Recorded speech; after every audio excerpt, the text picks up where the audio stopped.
From Keene in the Shire, the Liberty Media capital of the world, this is Daryl W. Perry, host of FPP Radio News for Wednesday, November 30th, 2016. Silver is trading at $16.63 per ounce. Gold is valued at $1,184 per ounce. Bitcoin is trading at 1.8 cents, and the average price of Bitcoin is $746. Antiwar.com reports following their first conversation on Tuesday, President-elect Donald Trump and British Prime Minister Theresa May came to an agreement to continue to pressure other NATO members to dramatically increase their military spending going forward. This agreement, which May's office detailed to reporters in an emailed statement, intends to keep the target for all members of NATO to spend at least 2% of their GDP annually on the military, with May insisting NATO could play a role in even more diverse threats from here on out. Trump's office did not comment on the discussion, but this is keeping with his repeated comments that the rest of NATO needs to pay more of the cost of their own defense. Such an agreement, of course, does not require either Britain or the U.S. to do anything because they both are already spending in excess of 2% of their GDPs on their militaries. Instead, it centers on demanding that nations like Germany and Italy nearly double their current military spending, despite both nations already having large militaries and good relations with all of their neighbors. While the world as a whole spends a little over 2.3% of their GDP on the military, this figure is misleadingly high because the largest economy in the world, the United States, is well over 3% at any given time with its massive military outlays. In 2115 New England, there are no borders, no states, and no regulations, yet never has a more peaceful and prosperous place existed. But Mr. Drake's security company has seen better days. Faced with the prospect of waning power, Mr. Drake intends to replace the anarchy of New England with a government. But at what cost? Will anybody care? And can anyone stop him? Anarchy in New England by Joe Jarvis is available from Amazon.com and all major bookstores.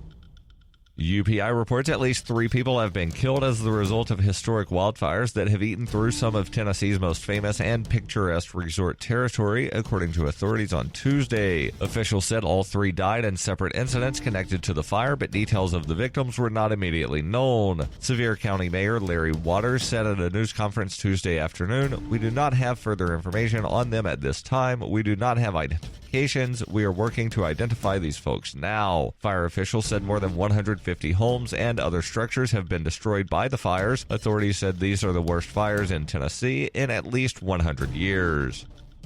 For nearly 40 years, Roberts & Roberts Brokerage has been a trusted source for buying and selling precious metals like gold and silver. They also take Bitcoin for precious metal purchases and have permanently removed the minimum purchase amount for all orders paid in the digital currency. Call Roberts & Roberts today for knowledgeable advice on buying and selling precious metals and a forward-thinking approach to new technologies. 800-874-9760 or visit online at rrbi.co. Reuters reports a small group of activists burned foot-long U.S. flags outside the Trump International Hotel in New York on Tuesday in an angry response to a tweet by President-elect Donald Trump that flag burners should face legal consequences. Social media was itself ablaze on Tuesday in response to Trump's tweet, which suggested that burning the U.S. flag should be punishable by a year in jail or a revocation of citizenship. Trump's provocative tweets on flag burning and other topics, including efforts to recount the November 8th presidential vote, came as the Republican worked to fill his cabinet in advance of his inauguration in January. The U.S. Supreme Court ruled in 1989 that flag burning was not a crime, but rather a form of protest protected by the First Amendment of the Constitution. The High Court has also ruled more than once that citizenship cannot be revoked. U.S. media outlets, including the New York Times, published articles detailing the court rulings, and some Republicans as well as Democrats took to social media to say Trump was in effect threatening to punish dissent despite constitutional protections. Trump supporters also took to social media pointing out that many politicians, including Trump's Democratic presidential rival Hillary Clinton, had proposed to make flag burning illegal. Clinton, while a U.S. senator, co-sponsored a 2005 bill that would have made it a crime to incite violence by burning a flag, threatening another person with burning a flag, or to destroy or damage a flag belonging to someone else. That measure failed. Tuesday's protest in New York involved 7 members of the Revolutionary Communist Party, a group not affiliated with the Communist Party of the United States, and whose members participated in a flag burning at the Republican National Convention in July in Cleveland.